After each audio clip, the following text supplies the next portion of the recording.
everybody, this is Hammer Striker here. Look what we've got today. We've got an H&K USP chambered in .40 caliber. The USP stands for Universal Self-Loading Pistol. This pistol is a polymer pistol by H&K. It was released in the early 90s during the peak of the polymer craze as Glock was accomplishing widespread market penetration. H&K released this gun.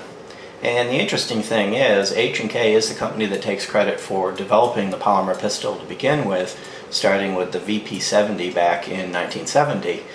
But it wasn't until Glock really made the polymer pistol mainstream that there was widespread adoption of that technology.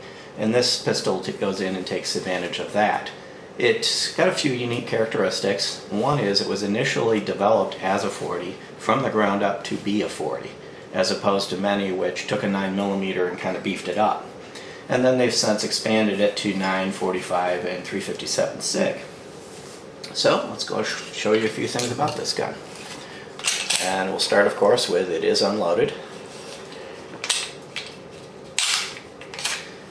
A few of the things about this, it does come in about 9 different variants. They call them variants. And the variants adjust things such as which side the controls are on, does it have a decocker, does it not have a decocker, etc. And across these various variants you can kind of customize the pistol the way you want it. This is a variant 1 and it was made in 1997, and they have changed a few things over the course of the evolution of this. This does have polygonal rifling. They did start doing that back in the early 90s, where they converted over to all of their pistols having polygonal rifling. So like a Glock, you'd want to avoid shooting hard cast bullets in it, stick with jacketed bullets. This particular variant, the variant 1, all the controls are on the left side set up for a right-handed shooter. It does have a decocker, and the way the decocker works, when the hammer is cocked, you push the safety all the way down and it will decock the hammer safely. And fire is in the up position, so you have fire, safe, and then you can push it all the way down for decock. It is a DASA trigger, and it is intended to be carried in the decocked position. So you would chamber it, the hammer would be back, and you'd use the decocker to safely decock it. It's a relatively heavy pistol at 24.5 ounces unloaded with an empty mag, but it's not excessively heavy. It's 6.81 inches front to back. It's 5 inches tall, and it's 1.3 inches at the widest point. And the widest point are some fairly robust controls on the sides. This is the compact model, which is the smaller of the models available. And this particular one has a capacity of 10. Now H&K does offer a variation, a number of magazines for the gun. And you can see that even though this one is labeled for 10, there's room in the magazine where additional capacity is possible. So it's very likely that there's 12, 13, and other higher capacity magazines available for this. 10's a little bit light for the size of the grip on this.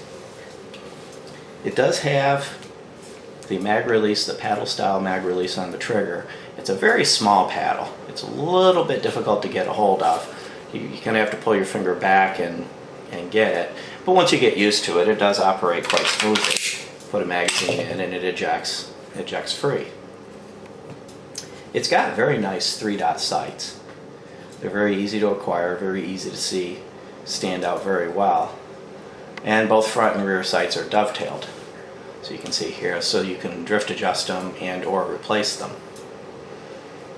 Everything about this gun is robust. It's very solidly, very well built. This is a gun that's meant to be used, taken care of, and go hundreds of thousands of rounds. It does have an accessory rail, but it's a proprietary rail. So it's neither a Picatinny nor a Weaver, and only accessories that are designed to fit this particular rail will work. And it does have slight variation in the trigger guards designed to be able to be operable with gloves or other things other than just a bare finger. The controls are very easy to operate on it. They're large and robust. It's very easy to get to the slide release unless you've got an exceptionally short thumb, and it's very easy to operate the safety with your thumb. So let's go ahead and take this down. First off, you would remove the magazine and, as usual, confirm that it's unloaded. This one takes down in a manner a little more similar to the 1911s. There is a cutout right here in the slide, and on top of the takedown pin, which you can't see right now because the slide's in a forward position, there's a flat spot right on the top of the takedown pin. And you pull the slide back to line up this notch with that flat spot, and then on the back side there's actually a very easy to get little button. It's not a button, it's just the pin at the other end. But the way it's recessed around it, you can get this without tools. Your finger is all the tool you need to do this. And what you need to do is pull the slide back sufficiently to center that little lip in this cutout notch, and it may be a little difficult to get this on camera. As you can see, it's quite centered right there. Let's see if we'll get a flashlight on this so we can make it a little easier to see. See, as I move back and forth, you can see when it's centered. And once you've got it centered, you just reach over on the other side, give it a little push, and it protrudes. Then you just grab it with your finger and pull it out. Now, if you've got slightly weaker hands, it may help a little bit to cock it first. That takes the trigger, the hammer part of the strain off of it. But if you do that, make sure you put it in the safe position and leave it there, or decock it before you begin to disassemble, because you wouldn't want, while you're cleaning it, the hammer to fly forward and possibly damage itself. At this point, all you need to do is separate the two halves. The frame itself is very light. It has steel guides at the front, steel guides at the back, and it's a little bit taller at the back than some of the polymer pistols you're used to, but that's because it has the hammer mechanism and functionality for supporting the hammer. But it's very well constructed, very robust. Everything about this gun is solid and robust and very easy to get in there and clean. And the frame itself is relatively light. The slide is drop safe. That white thing that's sliding back and forth is a recoil buffer. One of the things that H&K talks about is good recoil management, and this gun did handle recoil very well. But of course you would expect that in a slightly heavier gun. And it is drop safe. You can see that there's a drop safety plunger right here. So it is drop safe. And you've got a nice solid robust slide with good heavy duty rails. Everything is well constructed. Now, taking this apart is a little bit strange. This is a little different than many of the other guns that you're used to, in that the recoil spring doesn't just sit inside of a groove at the front of the barrel block. It's actually part of a whole assembly. This whole assembly is the guide rod, and there's hooks on this that reach down in and catch on the barrel block. So when you go to remove this, basically what I'm going to do is lift those hooks off, and when I do that, it's under tension, it's going to want to fly, and it is not a captive recoil spring. Now, I do believe some of the variants, and over the years as it evolved, they did go to a captive assembly, but right now this one is not. So I need to be careful when I grab a hold of it and lift up that I have a hold of it. And just pick it up, slide it off, and you can see, I'll get my hand behind it, that hook. And when I get the barrel block out, I'll show you where that hooks. This makes this a little bit different in operating than some of the others, and makes the assembly process just slightly different. And you've got the free recoil buffer and the spring. Removing the barrel is as simple as lifting it out. The barrel assembly looks more conventional. It does have a fully supported chamber, a steep, well-polished ramp. This thing has had a track record of eating just about anything that's been put through it. And when I talked about the reassembly, effectively what I'm talking about is that this sits together like this and gets captive on that little shelf. And that'll become significant when we go to put it back together, of making sure that that hook's in there and then being aware of it so that if you knock it loose with your hand as you're putting it back together, it doesn't fly and hit you. That would be a little bit unpleasant. And then you've got the slide. So we'll go ahead and reassemble it, which is not difficult. You just have to watch out for a few things. You drop the barrel back in. That's like any other. Then what I'm going to do is guide the guide rod through the spring into this little hole here. And you got to be careful as you're pushing it forward to kind of support the spring with your hands. And I'm going to do this, but as I'm doing it, unfortunately it's almost impossible to do without blocking your view. But what I'm going to do is I'm going to support the spring with my hands to avoid kinking it, push the guide rod through the hole, and then drop that clip down in here and feel it seat. So I'll turn it and do that. I do find it's easier to do that with the recoil buffer at the back. But line the guide rod, the spring up, support it, slowly push the spring forward through the hole, and then drop it down into the barrel, and you could hear it click. And it clicked. That click was when it dropped into place, and now you'll see it seated, and you'll see it kind of just sitting in there, dropped in. And then all I would want to do with my hand is center it. But just be aware, if I'm messing around in here doing other things, like if I haven't oiled it or whatever and I'm messing around and I flip this, it could fly out and hit me. It's not going to be a lot of force, but it could make for a less than pleasant day. And then just slide the recoil buffer up, and we're going to reassemble it. Reassembly is as easy as disassembly was. Line the guides up, slide it back in, and then what I'm going to do is I'm going to slide it back to line that notch up so I can put the pin back in. And like in 1911, you want to be careful when you're putting this pin back in. There's a hook on the other end of it that's part of the slide stop mechanism, and you want to make sure that that hook is not up near the slide when you put it in. So I tend to rotate it where it's down a little bit, lower than it should be, as opposed to higher. Get it in there, get it in the hole, and then guide it in place. Otherwise you get what's often been called the idiot scratch, where you get a nice curved scratch on your slide. You want to avoid that.